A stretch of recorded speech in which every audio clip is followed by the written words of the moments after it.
Olá, galera! Hoje nós vamos falar sobre Império Bizantino. Para a gente falar sobre o Império Bizantino, eu vou te lembrar que tem que resgatar o Império Romano, tá? Então, o contexto é o seguinte: a divisão do Império Romano aconteceu lá em 395 com a morte de Teodósio. Nós estamos falando, portanto, do Império Romano do Oriente, que tem a capital em Bizâncio. Bizâncio era o nome da cidade grega. Por mais que o imperador Constantino chame Bizâncio de Constantinopla, as pessoas ainda insistiam em chamar de Bizâncio. Por isso vem a ideia de Império Bizantino. Hoje é Istambul, na Turquia.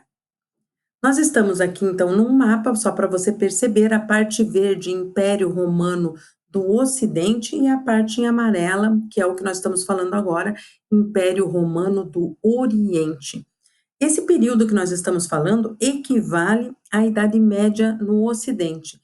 Lembrando que a Idade Média é um período que vai do século V ao século XV, ok?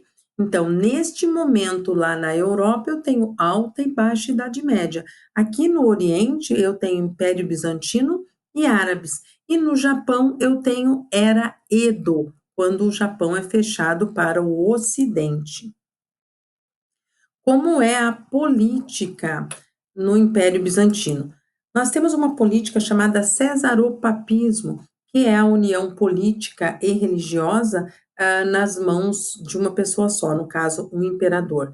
Nós temos também o despotismo, que é quando esse imperador está acima da lei, e nós temos uma autocracia, que é uma ditadura pessoal.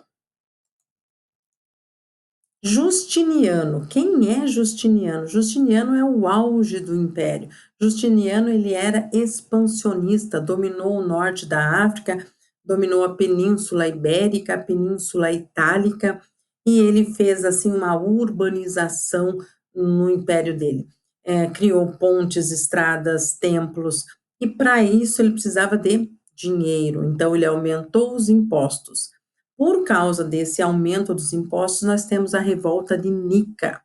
Nessa revolta, ele mostra todo o seu poder para sufocá-la, usando bastante violência. Então, ele usa aí a mão grande. E na sequência, como é o auge dele, nós temos o Código de Justiniano, que é um código de leis baseado no Império Romano, nas leis romanas. Aí a gente tem em latim Corpus Juris Civilis, que é essa legislação baseada, então, no direito romano. Lembro que o direito romano é uma das heranças culturais mais fortes do Império Romano. Esse código de Justiniano, ele é dividido aí em algumas áreas. Eu tenho o Códex, que é a revisão de todas as leis promulgadas aí até o século II, que é o que ele juntou do Império Romano. As novelas, que é a nova legislação que Justiniano fez para o povo, e os digestos, que são os comentários feitos pelos juristas. E tenho também as institutas, que é a parte da filosofia do direito. Essa vai ser bastante usada aí para os estudantes da área. E aí nós vamos para a questão da economia. A base da economia, ela é agricultura, mas eu tenho também aqui o comércio marítimo e o comércio terrestre.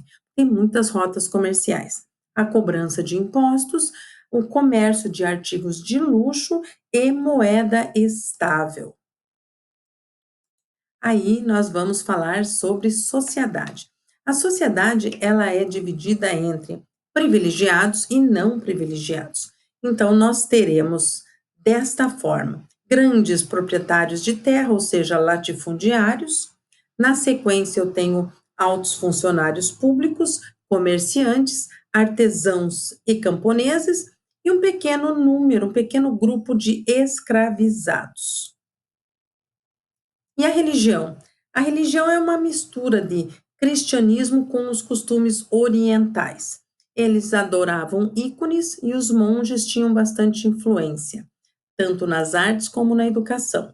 E Eles consideravam heresias o monofisismo e a iconoclastia. Monofisismo, ele negava a Trindade, Pai, Filho e Espírito Santo.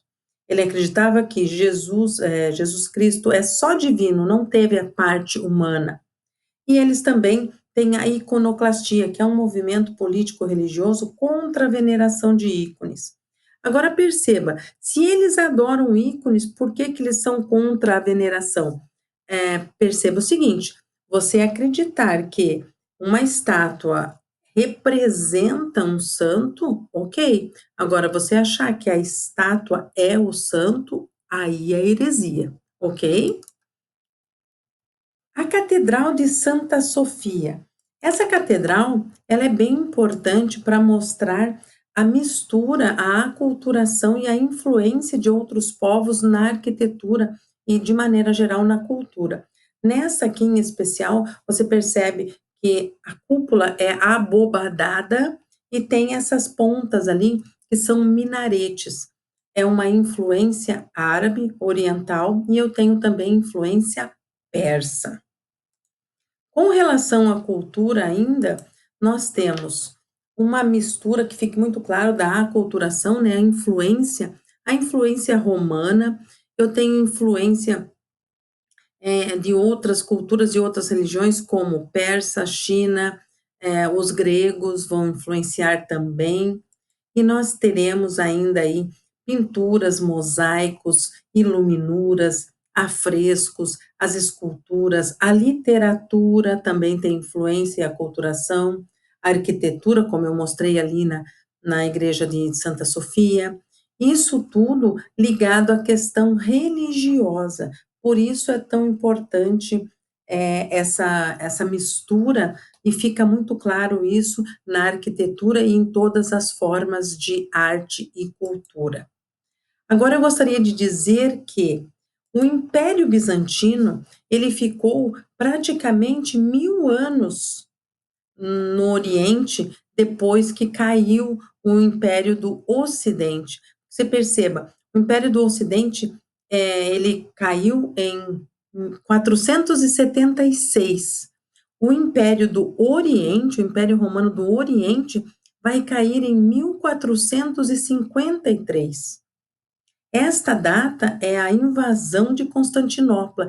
Quem promove essa invasão são os turcos otomanos. E quando os turcos otomanos tomam Constantinopla, a Idade Média acaba.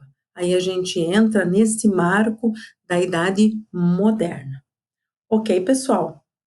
É isso. Falou, valeu? Até mais!